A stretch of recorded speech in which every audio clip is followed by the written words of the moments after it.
Friends, I am back after gap of 2 days। 2 दिन के gap के बाद मैं वापस आ गया हूँ with the dose of knowledge for you people. नई इन्फॉर्मेशन, क्वाइट एक्साइटिंग इन्फॉर्मेशन के साथ मैं आपके सामने आ गया हूँ फिर से। जापान ने ऑफ़र किया है एमका प्रोग्राम के लिए अपना XF9 इंजन। जी हाँ, एमका ये वही प्रोग्राम है जहां पर भारत 5वीं पीढ़ी के फाइटर जेट बना रहा है जो कि 2035 तक धरातल में आएगा। हमारे पास 5वीं पीढ़ी के फाइटर जेट नहीं है। हमारे पास जो state of art fighter jet है वो है राफेल। और इसके बाद हम देख रहे हैं कि हाल फिलहाल जब तक हमारा एमका प्रोग्राम सक्सेसफुल नहीं हो जाता तब तक हम कैसे एक्वायर करेंगे, बी इट F-35 या फिर Su-57। तो इसी बीच ये न्यूज़ आई है कि एमका को लेकर एक बहुत अच्छी खबर आई है। वो ये कि जापान ने ऑफ़र किया अपना XF9 इंजन, जहाँ पर वो काफ़ी अच्छा ऑफ़र दे रहे हैं। क्वाइट एफिशिएंट है, टाइम टेस्टेड है, प्रूवन है।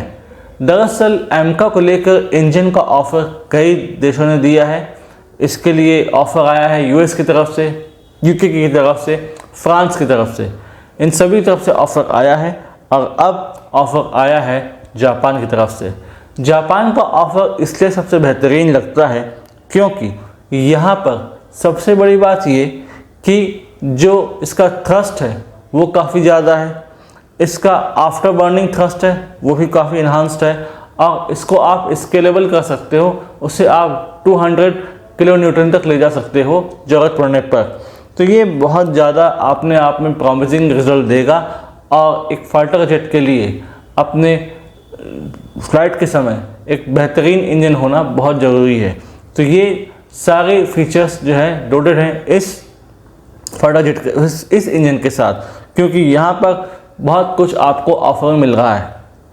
सबसे बड़ी बात ये कि जापान ने ऑफ़र किया है अपना असिस्टेंस, और ये ऑफ़र किया है कि आप आइए, यानी कि DRDO की एक लैब है बेंगलोर में, GTRE gas turbine research establishment, उनके स्टाफ को ऑफ़र किया है कि आप टोक्यो आइए और ख़ुद इस इंजन को देखिए कैसे काम करता है और कैसे ये आपके एमका प्रोग्राम के लिए काफ़ी अच्छा रिजल्ट देगा।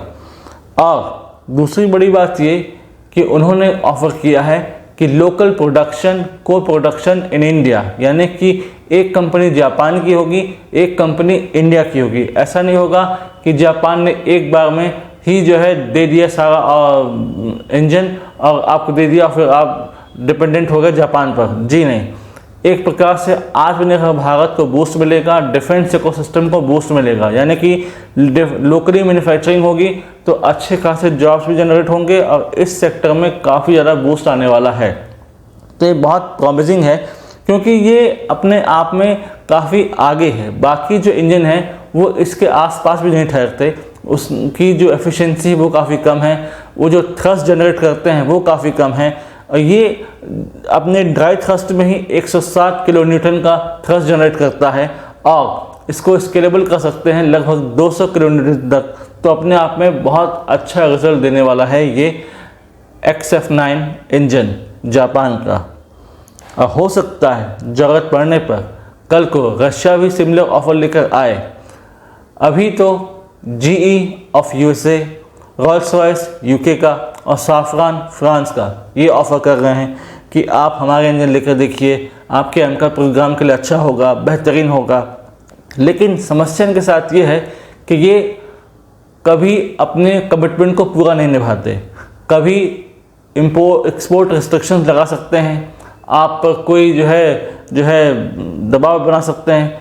हो सकता है कि ये इसके लिए तैयार ना हो कि लोकली प्रोडक्शन हो इंडिया में।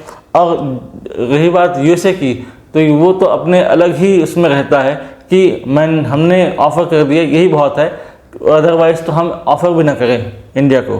तो जापान की तरफ से जो ऑफ़र आया है वो अच्छा है, बहुत बेहतरीन है और अपने आप में टेस्टेड है, इसलिए इसे सोचना चाहिए, कंसिडर करना चाहिए गवर्नमेंट ऑफ इंडिया को।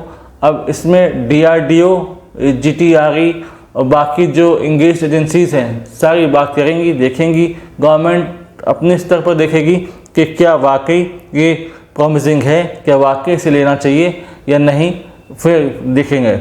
दूसरी बात ये है कि यहाँ पर एक और बात कही गई है, वो ये कि अगर आप एमका का एडवांस वर्जन बनाओगे, कल को आप छठी पीढ़ी का फाइटर जेट बनाओगे, तब भी हमारा इंजन आपके काम में आने वाला है, क्योंकि इसका जो स्केलेबल थ्रस्ट है काफ़ी हाई है। तब जब आप अपने छठी पीढ़ी का फाइटर जेट बना रहे होगे, तब भी आपको ये इंजन काम में देगा, यानी कि तब भी आपके लिए ये यूज़फुल रहने वाला है। यानी कि अभी फाइटर जेट जो 5वीं पीढ़ी का है उसके लिए तो ये है ही, लेकिन जब छठी पीढ़ी का फाइटर जेट होगा तो उसके लिए भी बहुत अच्छा रिजल्ट देने वाला है। तो हमको इसको कंसिडर करना चाहिए, देखना चाहिए कि कैसे काम करता है, और ज़रूर GT-RE को जाना चाहिए। हाँ, GT-RE के स्टाफ से ये कहा गया है कि आप जाइए और टोक्यो में जाकर देखिए, हमारे ऑफ़र को आप एक्सप्लोर कीजिए, जानिए, समझिए। लेकिन जापान ने ये भी कहा है कि इसको आप डिस्क्लोज मत कीजिएगा, इसके सीक्रेट्स, इसके की फीचर्स आप डिस्क्लोज मत कीजिएगा, पब्लिक डोमेन में मत लाइएगा, क्योंकि अभी ये इतना ज़्यादा कॉन्फिडेंशियल इन्फॉर्मेशन है कि अभी पब्लिक डोमेन में आना सही नहीं। तो जो जितना आ सकता था उतना बता दिया गया है, अदरवाइज़ पूरे तरीके से ऑफ़र नहीं किया जाएगा कि आप इसको जो है लगातार जो है पब्लिक डोमेन में लाते रहो। इसलिए मुझे लगता है कि ये बहुत अच्छा ऑफ़र है। ऑफ़र वैसे फ्रांस का भी है, US UK का भी है।